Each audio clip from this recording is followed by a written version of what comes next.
Alors, comment trouver sa raison d'être? Comment trouver sa vocation, sa mission de vie? Dans cette vidéo, je vais vous partager 8 points qui vont peut-être vous aider à aller trouver votre raison d'être, votre mission de vie. Parce que finalement, c'est un peu la question de notre vie. Je suis Aude Devater du blog Aller à l'essentiel. Alors, voici quelques éléments qui vont peut-être justement venir éclairer et vous aider dans votre recherche.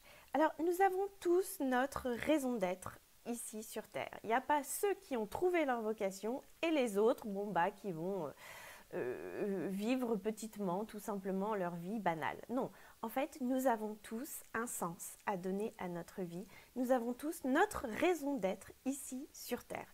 En fait, nous devons la chercher. Nous devons chercher quelle est notre raison d'être, notre mission de vie. Il y en a pour qui c'est évident et il y en a pour qui c'est beaucoup moins évident et ça demande un peu plus de recherche, un peu plus de temps, un peu plus de patience pour la trouver. Mais en fait, ça vaut le coup parce que c'est le chemin vers le bonheur. C'est vraiment le chemin vers l'épanouissement profond et total. Et c'est vraiment le chemin le plus satisfaisant qui nous procure vraiment du bonheur dans notre vie. Il n'y a rien de tel que de vivre aligné avec sa raison d'être. Et pourquoi? Parce qu'en fait, nous sommes faits pour ça. Nous sommes faits pour nous épanouir pleinement. Nous sommes faits pour trouver notre place. Et c'est vraiment la question de notre vie. C'est vraiment notre job que nous devons faire ici sur Terre.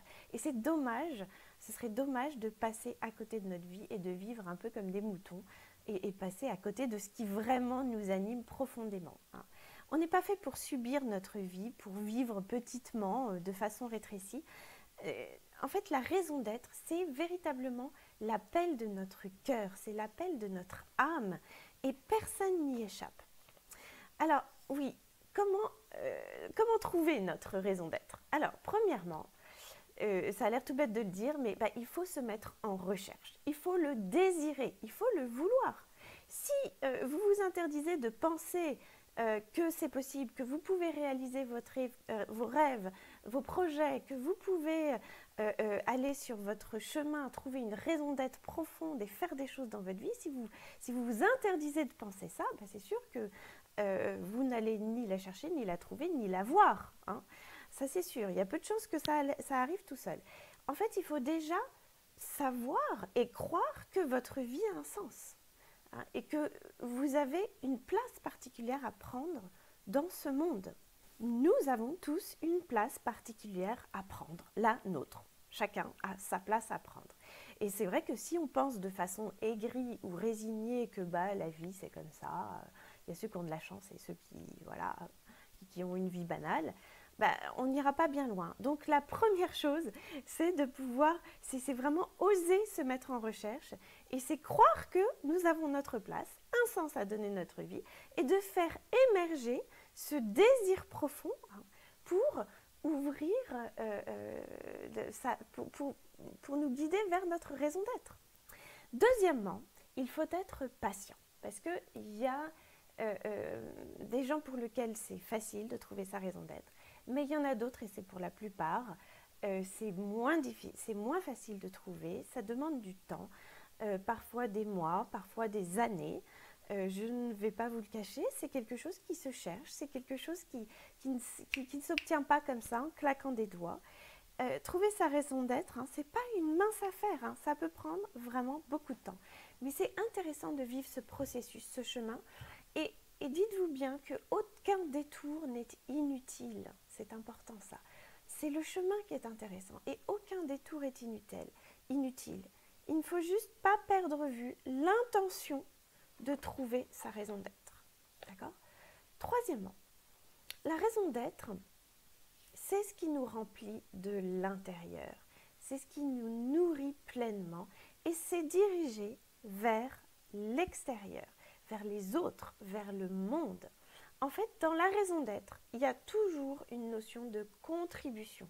Il y a toujours la notion de mission supérieure, d'amour. Il y a vraiment quelque chose qui nous dépasse. Il y a une notion de grandeur dans cette mission, en fait.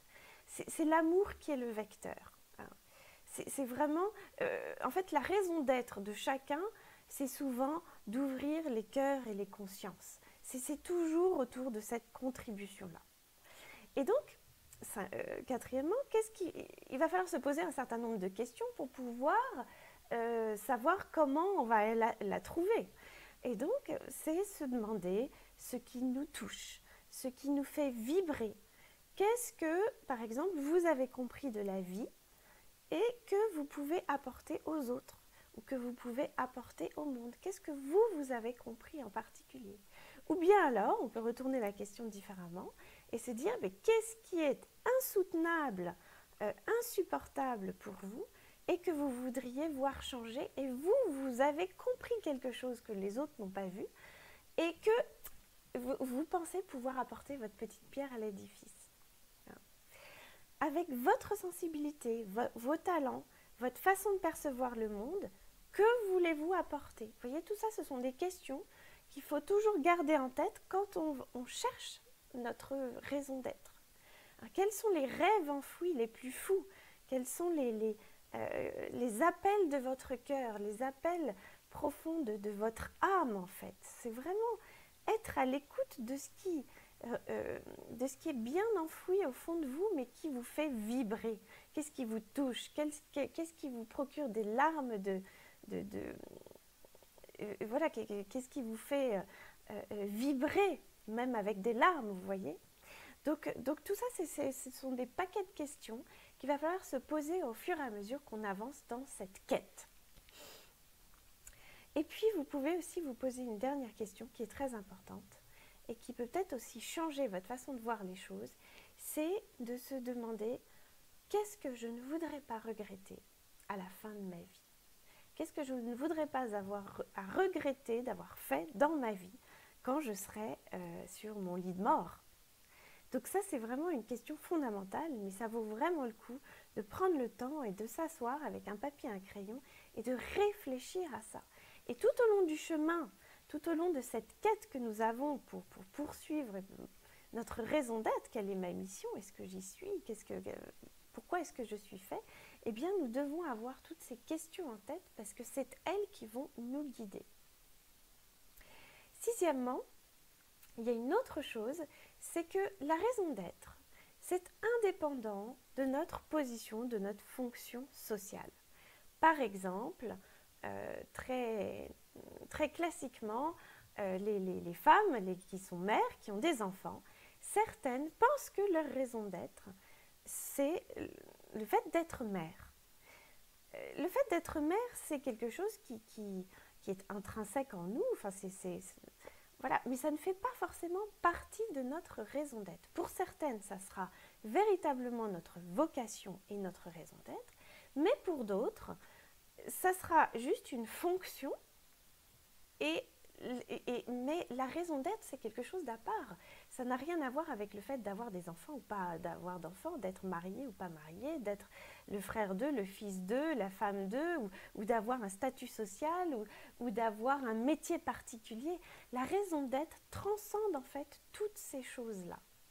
Donc ça, c'est bien important. Et pour en revenir aux mères de famille, par exemple, eh bien, si elles ont cru que leur raison d'être, c'était d'avoir des enfants, et qu'au moment où partent les enfants, quand ils commencent, eux, à construire leur vie, et qu'ils quittent le nid familial, et que la mère n'est pas construite de l'intérieur, et qu'elle n'a pas développé et cultivé la raison d'être qui lui est propre, en dehors de tout aspect extérieur, eh bien, c'est là que, en fait, ça devient difficile, parce que elles ont cru que la raison d'être, c'était être remplie par quelque chose d'extérieur, c'est-à-dire les enfants. Eh bien, quand les enfants partent, ben, c'est vide et creux. De même que si vous avez une danseuse étoile et qui pense que sa raison d'être n'est que être sur la scène, mais qu'elle n'est pas construite de l'intérieur, ben, le jour où il faut partir à la retraite et ne plus être sur scène, eh bien, tout dégringole parce que il n'y a pas véritablement la raison d'être intérieure qui est construite. Donc rappelez-vous, la raison d'être, c'est quelque chose qui nous vient de l'intérieur et qui va vers l'extérieur, même si en tant que danseuse étoile ou en tant que mère, nous vivons ça donc de l'intérieur et nous donnons vers l'extérieur, mais il s'agit véritablement d'aller contacter notre raison d'être profonde et construire à partir de l'intérieur pour aller à l'extérieur. Et ne pas dépendre uniquement des circonstances extérieures. Et septièmement, un autre point qui va peut-être vous aider à réfléchir autrement, en fait, il s'agit de différencier les activités ressources qui nous font plaisir et les activités liées à notre raison d'être. Par exemple, si votre raison d'être, c'est d'ouvrir les cœurs et les consciences en tant que professeur, vous êtes un enseignant né, vous aimez enseigner et vraiment c'est ce qui vous fait vibrer et c'est votre mission, votre raison d'être. D'accord ? Vous aimez peut-être par ailleurs la musique, vous aimez peut-être par ailleurs le jardinage. Et ça, ce sont des activités ressources. Ces activités-là ne sont pas votre raison d'être, mais ce sont des activités qui sont là pour vous ressourcer, pour que vous puissiez, en tant que raison d'être, on va dire, exercer votre mission le mieux possible. Donc, vous voyez, il y a deux choses différentes. Il y a les activités qui nous ressourcent pour que nous puissions ensuite, pendant notre raison d'être, être au top. Et ce sont deux choses différentes. Aimer la musique pour soi, ça ne fait pas partie de notre mission de vie. Parce que la mission de vie, elle est toujours tournée de l'intérieur vers l'extérieur. Écouter de la musique pour soi, pour se ressourcer, c'est merveilleux et c'est un merveilleux cadeau et il faut le faire souvent si c'est justement quelque chose qui vous touche et vous fait vibrer. Mais c'est pas parce que ça vous fait vibrer que ça fait partie de votre raison d'être. Vous voyez, il y a ces activités ressources qui nous font vibrer mais qui nous rechargent, qui nous nourrissent et qui nous permettent ensuite d'être au top pour pouvoir exercer nos activités liées à notre raison d'être. D'accord ? Et dernier point, notre raison d'être est d'ouvrir notre conscience, évidemment. Pour chacun, pour tout le monde, c'est d'ouvrir notre conscience et les cœurs voilà, dans le monde, en général, notre raison d'être, elle est vraiment tournée vers l'amour et donc vers les autres. Donc, finalement, nous avons à peu près tous un peu la même raison d'être, mais comme nous avons tous des spécificités, les moyens et les domaines dans lesquels nous allons agir vont être différents. Et donc, et puis les choses aussi peuvent évoluer dans le temps. Donc notre raison d'être, elle est constante, je veux dire, mais ça va pouvoir évoluer et nous allons pouvoir exercer dans des domaines différents. Et comme nous sommes aussi différents avec des talents différents, des spécificités, des sensibilités différentes, nous allons quand même avoir des domaines dans lesquels nous allons être plus à l'aise que d'autres et où nous allons pouvoir exercer notre raison d'être plus facilement. Et donc, j'ai repéré différentes catégories qui vont peut-être vous aider à vous poser la question de savoir de quelle manière et la façon dont vous allez pouvoir exprimer votre raison d'être. Peut-être que premièrement, vous êtes quelqu'un qui est fait pour enseigner, non pas enseigner, oui, enseigner en tant que professeur, mais que votre raison d'être, elle est vraiment tournée vers la formation. Votre but, c'est de pouvoir ouvrir les cœurs et les consciences et améliorer ce monde en donnant de l'information, en enseignant, en apprenant aux gens un certain nombre de choses, que ce soit apprendre aux gens comment fonctionne la nature, apprendre aux gens comment construire des choses, apprendre, enfin voilà, cette vocation de pouvoir faire apprendre des choses, de donner de l'information aux autres. Deuxièmement, peut-être que vous êtes quelqu'un qui va aimer produire des choses, que vous êtes dans votre raison d'être, vous serez plutôt dans la production. Par exemple, peut-être que vous allez produire de l'agriculture spécifique pour pouvoir offrir ça au monde. Ou bien alors, vous allez peut-être produire avoir vraiment des produits très concrets pour pouvoir servir le monde, inventer des objets qui vont aider et produire ces objets qui vont aider à améliorer ce monde. Vous voyez ? Être dans la production de quelque chose. Troisièmement, peut-être que vous serez... Bon, tout ça, ça se touche, hein, ce sont des catégories qui sont assez proches les unes des autres. Mais troisièmement, peut-être que vous serez dans la création. Peut-être que vous êtes vraiment quelqu'un d'extrêmement créatif Et ce que vous allez offrir au monde pour pouvoir ouvrir les cœurs et les consciences va être tourné vers la création. Donc ça peut être une création artistique, vraiment en faisant des tableaux magnifiques, des sculptures, des choses artistiques magnifiques, où vous allez toucher les gens au cœur en fait, et les faire vibrer eux, pour que les gens deviennent meilleurs. Vous savez, on dit le beau sauvera, la beauté sauvera le monde. Donc, est-ce que vous êtes un créateur, mais vous pouvez aussi créer des programmes Internet et être dans cette création pour pouvoir aider les gens. Donc vraiment la création au sens large, créer des plats, créer de la cuisine extraordinaire. Voilà, est-ce que vous êtes quelqu'un qui est porté sur la création, la créativité, pour pouvoir faire vibrer les cœurs et les consciences et améliorer ce monde? Quatrièmement, peut-être que vous avez plutôt cette vocation à protéger les choses, à protéger la nature, à protéger les gens, à protéger des catégories de personnes, à protéger le patrimoine, à protéger, vous voyez, il y a plein de choses à protéger. Et peut-être que par cette façon que vous avez à protéger les gens, les choses, notre terre, eh bien vous allez pouvoir justement réveiller les cœurs et les consciences et être sur votre mission de vie. Cinquièmement, peut-être que vous êtes plutôt porté sur le fait de prendre soin d'eux. Alors ça, c'est tous les métiers peut-être qui tournent autour du médical, ou prendre soin des enfants, prendre soin des plantes, prendre soin du monde. Enfin, est-ce que vous êtes quelqu'un qui va prendre soin? Et donc par le fait de prendre soin, vous allez faire vibrer et ouvrir les cœurs et les consciences et être sur votre mission de vie. Est-ce que vous prenez soin?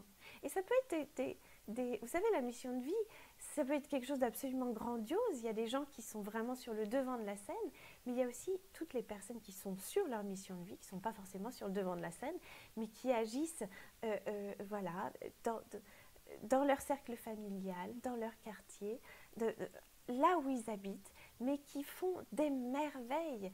Et on ne sait jamais à quel point nous impactons le monde. On ne sait jamais ça. Ça ne nous appartient pas. Mais ce qui compte, c'est vraiment de savoir trouver notre mission de vie. Alors, prendre soin d'eux.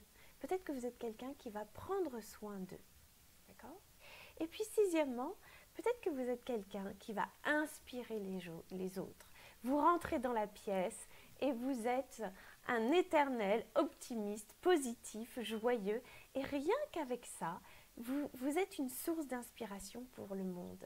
Peut-être que vous êtes un créatif, un chanteur, un artiste, et que par ce que vous faites, vous allez inspirer les gens. Vous voyez, bon, toutes ces catégories, on se retrouve forcément dans plusieurs catégories, mais ça va vous aider quand même à vous poser la question de savoir est-ce que je suis plus quelqu'un qui va inspirer les gens, un leader? Est-ce que vous seriez un leader pour entraîner les gens derrière vous et les inspirer? Ou bien alors est-ce que vous seriez plutôt un enseignant à transmettre des informations? Vous voyez, c'est quand même des choses un peu différentes, mais ça peut se toucher. Donc voilà, j'ai juste défini ces 6 catégories qui vont peut-être vous aider à définir votre raison d'être. Alors je vais vous donner juste un exemple personnel. Vous voyez, donc ma raison d'être personnelle, c'est d'ouvrir les cœurs et les consciences, mais plus spécifiquement en aidant les gens à se libérer de tout ce qui bloque et de tout ce qui les empêche d'avancer dans la vie, pour trouver justement leur place. Donc moi personnellement, j'aide les gens à dépasser leurs freins, leurs blocages, pour trouver leur raison d'être, d'accord? Et j'utilise différents moyens, très concrètement, qui peuvent changer à travers le temps.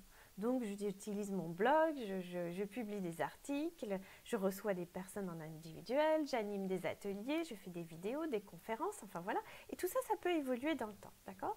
Et puis même à travers mon quotidien avec mes enfants, les gens que je croise, tout ça, ça va transpirer à travers mon quotidien, d'accord? Mais si par exemple je veux me raccrocher aux différentes catégories que je viens de vous citer, peut-être que je suis dans le numéro 1, l'enseignement. J'aime bien transmettre et enseigner. Et puis j'aime aussi prendre soin d'eux. Peut-être que ça, c'est plus aujourd'hui, c'est ces deux points qui sont dominants dans ma raison d'être. Donc à vous maintenant de chercher, de réfléchir par rapport à tous ces petits points que je vous dis très rapidement, mais vous savez bien que, comme je vous ai dit en numéro 2, hein, qu'il faut beaucoup de patience pour chercher ça.